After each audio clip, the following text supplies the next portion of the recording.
ज्या निवडणुकीमध्ये मशीन नाही तिथं बीजेपी नाही.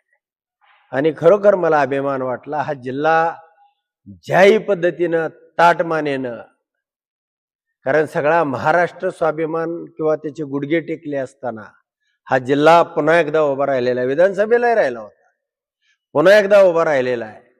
खरोखर त्याला सलाम आहे. जी लढाई केली या बहादर मतदारांनी, म्हणजे या पालकमंत्र्याचे 300 कोटी रुपये गरजेचे होते ते हडप केले, ते केले, पण निकाल जो दिला तो पालकमंत्र्याला चपराक आहे.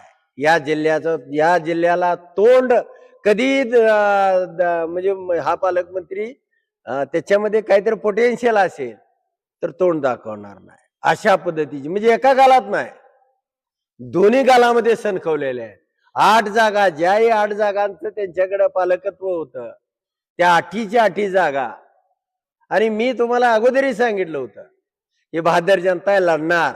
याचे 300 कोटी काय, अजून पुढच्या वेळेला 600 कोटी आणलं तरीही घेणार, कारण पैसा आपला आहे. हा बेईमानीने मिळवलेला आहे, भ्रष्टाचाराने मिळवलेला आहे. यांच्या घरामध्ये तो पडून होता.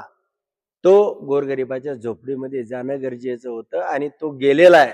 आणि त्या माणसानं निश्चितपणानं तुम्ही पालकमंत्री म्हणून कसं वागावं याचं या ठिकाणी तुम्हाला एक संदेश दिलेला आहे.